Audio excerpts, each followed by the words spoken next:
Hey, we're two fat guys. And we just watched Superman. It's not our favorite movie. It's not our favorite movie. Pretty good movie though, Brad Bird. Yeah, I still need to watch that. I have not since I was a kid. Yeah, I need to rewatch that, so I guess you like it. I'm a Superman. Yeah, amazing. Like, so good. Yeah, that holds up. As good as hyped. Yeah, the effects. I mean, even the effects are good.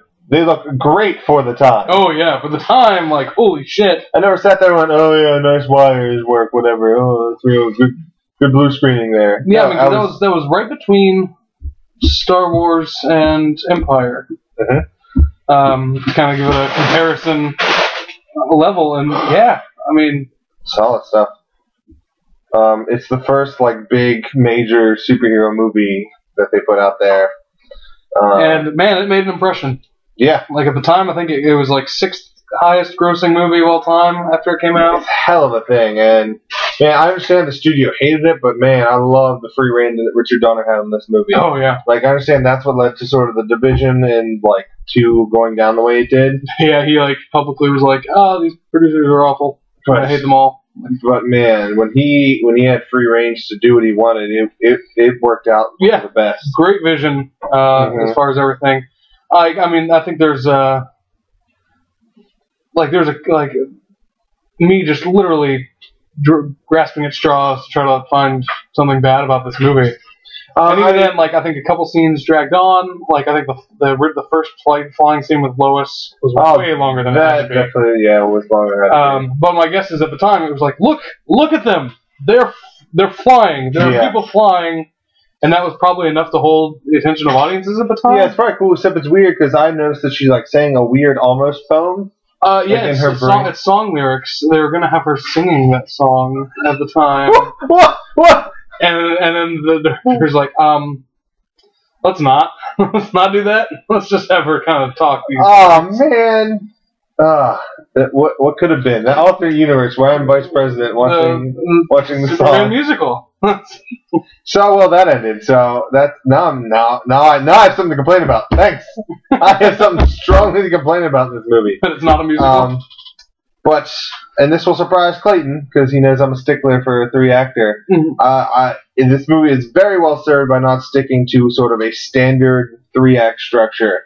First off, it's 2.5. So, anyways, like your length of your acts are getting skewed as it is. But they're like, we got all this plot to get through, and they take like a good 35 minutes in the movie just to say, okay, here's all the shit happens before he puts on a costume, and they do it in chronological order. They just give it to you as a big sandwich, and like, okay, now that he has the costume on, we're gonna introduce the normal plot. Like, okay, that's when you start to meet Lex Luthor. You see the plot that's happening, the development with him and Lois in the relationship, and that, like, if you take the movie like 35 minutes into the end, like that 2 hours, that would be sort of your normal movie. And Richard Donner's like, no, there's so much more to his story. You have to cover like Krypton and all this. Yeah, hey, he's an alien. Which, like, boom, right off the bat. Which I love because I always like ignoring the results of it. When they first announced the Green Lantern film, one of my biggest fears was that they're going to try to like modernize it, make it like, oh, this guy just finds his ring and he doesn't know what it's from, and like would just shy away from the alien aspects of it, which luckily they didn't, but unfortunately a lot of other things. Yeah. But this one, like for the first one, it just shocks me how they came out of the gate like, hey, guess what? Fucking outer space. Yeah. Deal with it. You're gonna stay in outer space for 15 fucking minutes. Yeah, and like the first like maybe 4 or 5 minutes is the trial of Zod, which is just great. Which I had no recollection of. Like I remembered Zod obviously from 2, but yeah, I had totally forgot that he was like the opening of this movie is the introduction to the characters from the next movie. Actually, the opening is this weird tag that neither of us remember. Well, there's that. Where it's like they're like curtains part and it's like the year is 1935 and like this little kid's narrating like an 38. This kid's narrating an action comic about like, oh, the Daily Planet, beacon of hope in the world. And then it like zooms into the Daily Planet, but then it shoots off into space and opening credits start, and then you're in outer space. And it doesn't even they don't even connect it to it seems like a lost thread. You know what it might have been? It might have been sort of the averted lost thread from Aladdin. The first Aladdin started with the genie salesman, and that was the frame story, and they never really went back to it. But then at the end of part 3, they close out the third Aladdin film with that guy finishing the story. Huh. And he's like, so that's the story of the lamp. That's Aladdin and his adventures. Hope you fucking liked it. They're saying Quest for Peace. It might have been the second one because he got stopped in the second one. That might have been like his thought, like, okay, we're gonna end up, and that's the sort of thing that he would just film whenever. It takes no time to film that, so it might have been like he just didn't write it yet. Or yeah, like if he would have not done any of 2, like if they would have cut him off before 2, then we would have still had General Zod at the beginning of this movie. So yeah, so I mean, it might have been that he was always planning on doing a bookend, like, and that's this Man of Steel, savior of our world. Yeah, come here to help us. But yeah, this weird little tag in the universe. Remember, like, okay, the words are flying in space. We're back in familiar territory. Yeah, when it started, I was like, are we watching the wrong movie? It's like I can't have. Yeah, because I was like, is this the TV? Is this the old like TV Superman? And then we heard the music, which man, like the slow theme of the main Superman theme. I was like, no, that's the music. So. Funny story about the old Superman. It was on Nick at Night when I was a kid, but they would only ever play it at like 3 a.m. like fucking super in the middle of the night. So I like never got to see it.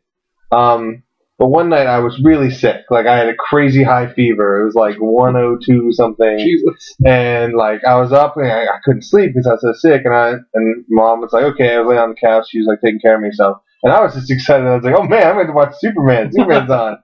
And I had such a high fever. I was like hallucinating and like I kept seeing like faces and shit around the TV, like looming out of the shadows, staring at me, and I didn't get to enjoy the Superman that I so desperately wanted to see because I was tripping balls from this fever. Maybe that was part of the episode. Oh.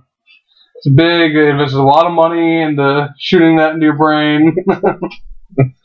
Big budget Hollywood. Psychosis.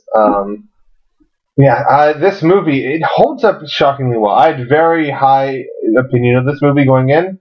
It's probably even higher now that I've actually sat down and sort of way that I'm examining the things I'm watching. I mean, Gene Hackman, Christopher Reeve, Reeve. George Reeves, Christopher Reeve. Yeah, Christopher Reeve. Which, by the way, Christopher Reeve is so good. We always take it for granted because, like, he's Superman. We know he's Superman. That's how you act Superman. But he just did it, and it's perfect in so many ways. It was a total unknown. Yeah, total unknown. He's not Sylvester Stallone, so thank you, Marlon Brando. No offense, Sylvester Stallone, but man, Lois, I'm flying. I'm from Krypton. Like, I love you, buddy, and you know what? I will. Christopher Walken was also considered, which would have been amazing. Was he actually considered? Yeah. How? What? Is it anyone? Was like anyone with a penis? Anyone with a penis, come in. We will consider you for Superman. Well, man is half of it. You're halfway there, buddy.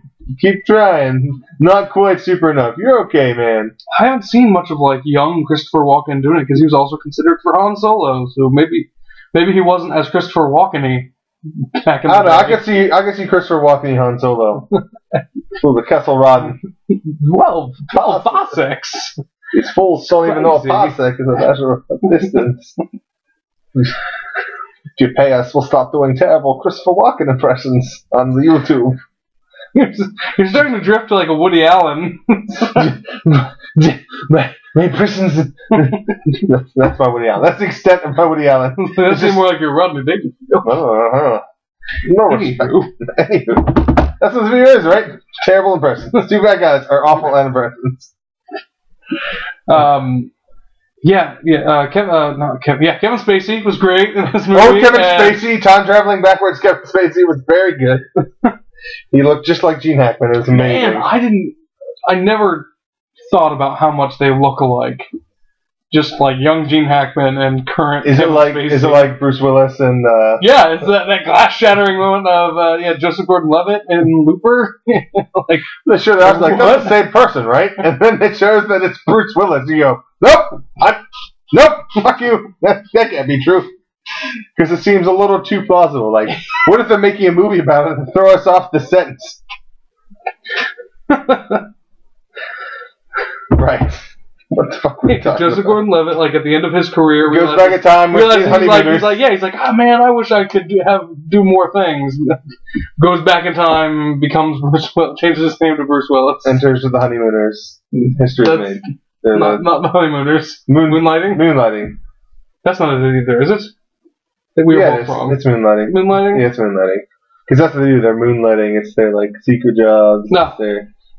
I never watched it. Pro tip. Me neither. The Honeymooner is also very good. He should go back in time and be that. He did later, after his Bruce Willis. After he gets too old to be buff anymore, he just lets himself like, fine, I'm gonna let myself go flab. Come on, I'm gonna get a skinny friend, and we're gonna do Honeymooners, and then I'm gonna voice Fred Flintstone. But Superman, right? That's what we're talking about. Superman. I mean, if you don't know to see it. So Clayton, watch Superman. Like, don't think about Superman 4 when you're thinking about Superman. And I am even more excited for the Richard Donner Cutter too. That I'm excited for Superman Returns. I know it's not as good, but it's not as good. But it's a love letter to these movies. Yeah, like it suffers a little bit like King Kong does. Peter Jackson's King Kong. You can tell every second of it is the movie that filmmaker was thinking of since they were a 7-year-old. And pro tip: 7-year-olds are awful at writing movies. So, King Kong has 12 bug pits, because you know what, 7-year-olds, yeah, more bug pits, and dinosaur stampede, and, like, yeah, that sounds cool as shit when you're 7, when it's a 3-hour movie, and you're like, just get to New York, bro. So he used to climb the Empire State Building. No, Aragon's just no good. Aragon's just no good, so. But yeah, Superman is very good. I'm very much looking forward to the next one. Yeah, and Returns. And Supergirl. Actually, I remember Supergirl. Like, I'm interested to see what it is because I remember seeing it. Like, I remember being on TV. Like, oh, Supergirl. I like comics. I like boobs. Let's see how they work together. I don't remember how they work together. It's not Power Girl, so who knows? All right. So next up on the list we have Jonah Hex. Oh, ow! That physically hurt. Well, even Megan Fox is in it. I mean, at least it's young Tommy Lee Jones is in it, right? Tommy Lee Jones is in it. I already tell you right now, just based off the posters and I've seen, his face isn't scarred enough. I don't know anything about Jonah Hex, so like I know him most. Like I know of him. The animated series. Yeah, and just like a fucking holes in his cheek. Like you can see into his mouth at all times. Yeah, that sounds expensive though. So it does sound expensive, but I mean, they're just gonna put a little thing right here over his mouth. Well, I assume since they spent like what $25 on a script, probably found some guy at Kinko's like, hey, while you're copying, could you type up a script? It's about a cowboy with a ghost mouth. Yeah. Is that what it's about? Who cares? What's good? I don't know. Yeah, at least it's like an hour and 15 minutes or something. So it's like 5 minutes longer than Wonder Woman. Yeah. That's pretty long though. Let's not think of it in those terms. And then after that we have Swamp Thing. And when do we get to Losers? We figured that up. Losers is like 14 or something. 4 after that, because that was just 8. Yeah, Superman was 8. Then I think. Yeah, Superman was 8. So then 9 is Jonah Hex. 10 Swamp Thing. 11. I don't think Losers is that soon. We'll look it up later. Yeah. You know what's next though. It's Jonah Hex. Young Tommy Lee Jones. It's written down there. There's a link somewhere. Down there. Oh, there? That's right here. There. Our tube numbers are down there. We're going to twat out those tube numbers. Should be right here. That's how many hits we have. Let's right about here. I think. I don't know. It's been a while. And the pictures of naked ladies are crap. We're over here. We're full screen, so it's actually probably angled down up there. That's my guess. I'll be way off. They'll change the layout. They're right here. Right below your face. All right. The new thing YouTube's doing, they're going to put all of your views right in the middle of your video. Make sure we get copyright tube numbers so we get royalties on this shit. You got twat 'em